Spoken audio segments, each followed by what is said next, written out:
Crónicas de almas perdidas. La Ouija. Mi nombre es Elvira y la crónica que estoy a punto de relatarles me sucedió cuando tenía aproximadamente 16 años. En ese tiempo se acostumbraba que las quinceañeras, además de chambelanes, llevaran damas de honor. Una amiga mía llamada Ana y yo seríamos damas de honor de otra amiga que teníamos en común, así que estábamos muy emocionadas por este evento y pasábamos mucho tiempo juntas. Un día fui a su casa con la finalidad de planear nuestra participación como damas de honor. Recuerdo que podíamos pasarnos horas platicando de una infinidad de temas y esa tarde no fue la excepción, cuando de pronto vi algo que llamó mi atención de inmediato. Era una caja de madera un poco desvencijada y en su exterior, con letras mayúsculas, se podía leer la palabra Ouija. No pude ocultar mi emoción y sorpresa ante tal descubrimiento, y comencé a preguntarle a Ana todo acerca de este artefacto demoníaco.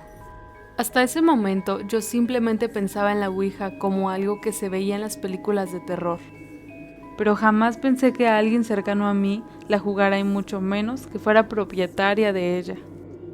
Mi amiga me contó que ella, en compañía de otros amigos, la había jugado en repetidas ocasiones, aunque según sus propias palabras era algo demasiado aburrido, pues jamás habían conectado con ningún espíritu, así que finalmente se cansó de jugarla y la había arrumbado en ese rincón de su cuarto.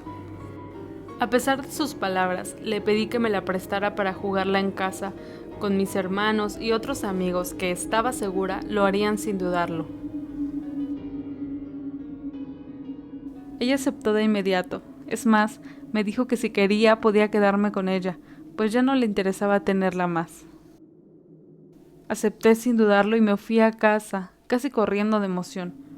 Al llegar, sin que mis papás se dieran cuenta, pues sabía que jamás aprobarían que una ouija ocupara el mismo espacio en el que vivíamos, me fui directamente a mi habitación para ocultar la caja en un lugar seguro. Esa misma noche lo platiqué con mi hermano Luis, que de mis 8 hermanos sabía que sería el único interesado en jugarla, y así fue. Así que al día siguiente convocamos a otros 3 amigos que aceptaron sin dudarlo. La cita la acordamos para ese fin de semana en nuestra casa a medianoche, cuando nuestros papás durmieran plácidamente. Nuestros amigos llegaron de manera puntual y sin hacer ningún ruido salimos por ellos y nos condujimos todos hasta mi habitación, en donde ya teníamos todo preparado. Habíamos comprado velas y algo de incienso para darle un toque más místico y aterrador. Al estar todo listo, abrimos la caja y sacamos la tabla, que a diferencia de su empaque, esta se veía en perfecto estado.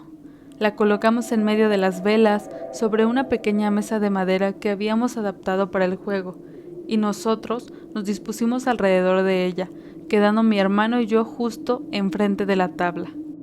Precisamente fuimos nosotros dos los que iniciamos el juego, colocando nuestros dedos índice y medio sobre el puntero movible. Comenzamos simplemente haciendo preguntas triviales que solo implicaban como respuestas un sí o no.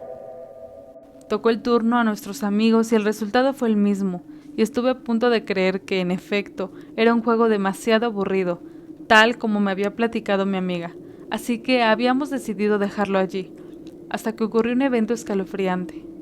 No nos despedimos de la tabla, aunque se supone que para finalizar el juego y no dejar ningún portal abierto, debes hacerlo y esperar a que el puntero se dirija hacia la palabra adiós. Estábamos a punto de irnos, cuando de pronto, afuera de la casa, en el patio, se escuchó un ruido horrible, como si alguien hubiera tirado una torre de latas de aluminio, provocando que al instante mis amigos y yo soltáramos un grito estentório. Afortunadamente no despertamos a nadie de la casa, pues esto habría resultado en una tremenda reprimenda por parte de nuestros papás. Al instante volvimos a la tabla y poniendo todos nuestro dedo índice sobre el puntero, pregunté si él, lo que sea que fuera, había provocado el ruido de hacía algunos momentos. La respuesta fue sí, y comencé a llenarme de miedo, pero también de emoción por haber hecho funcionar aquella cosa. Le preguntamos si podía darnos otra muestra de su presencia. Su respuesta fue que sí, así que lo retamos a hacerlo. De la nada, una de nuestras velas se apagó, Así es, solo una vela, como si alguien lo hubiera soplado directamente. Nos aterramos, pero tratamos de mantener la calma, aunque notaba en la cara de una de mis amigas, Blanca, que estaba a punto de desfallecer. Tuvimos que hacer la pregunta obligada: ¿cuál es tu nombre? Y moviéndose con rapidez, comenzó a deletrear: D-I-A-B-O-L-I,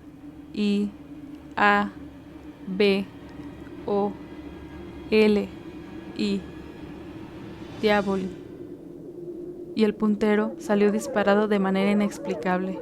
En la calle se empezaron a escuchar ladridos de un sinnúmero de perros, como indicándonos que algo malo estaba pasando. Blanca cayó desmayada en ese momento, y mis amigos trataron de reanimarla. Yo me había quedado pasmada de la impresión, sin saber qué hacer.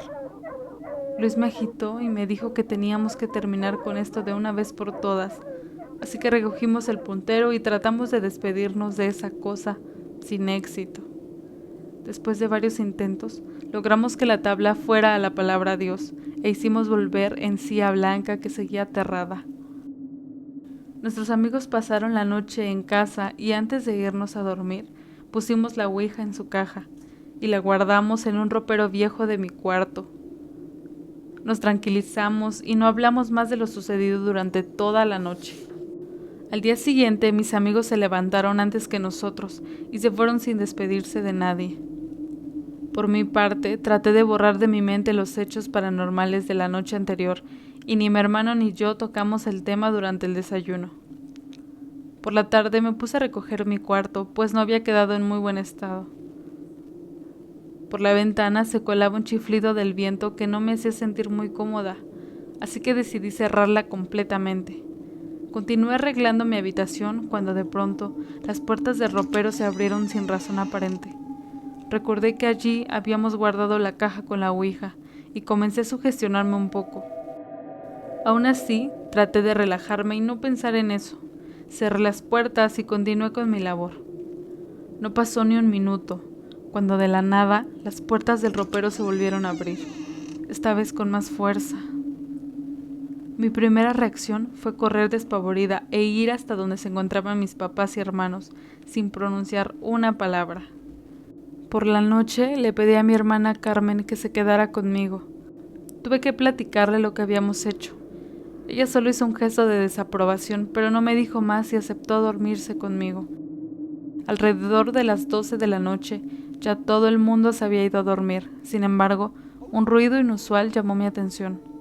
Una máquina de escribir, de esas mecánicas que usábamos antes de que se inventaran las computadoras. Empezó a sonar como si alguien la estuviera usando. Por un momento supuse que alguno de mis hermanos tenía que hacer una tarea urgente para la universidad y por eso trabajaba a esa hora. No obstante, la máquina de escribir no cesaba, ni siquiera hacía una pausa cuando el carrete se recorría, cosa que me resultó muy extraña, así que me levanté y a tientas fui a ver quién de mis hermanos era el que trabajaba con tal desesperación. Al salir del cuarto y llegar a la sala, lugar donde se encontraba la máquina de escribir, lo único que pude ver fueron unos ojos rojos al lado de la máquina mirándome fijamente y a la máquina en constante movimiento. Estaba a punto de volverme loca. Sin creer lo que mis ojos habían visto, me regresé corriendo a mi cama intentando despertar a Carmen, aunque a pesar de mi insistencia continuó durmiendo profundamente. Me tapé la cara con las cobijas y el sonido de la máquina fue cesando poco a poco. Respiré y de manera gradual el sueño fue llegando a mí hasta que me dormí completamente. Al día siguiente no pude más y le conté a mis papás sobre la ouija, mismos que me dieron la regañada de mi vida. Me obligaron a regresarla y de inmediato me llevaron a la villa a confesarme y librarme de todos los males vividos por la ouija.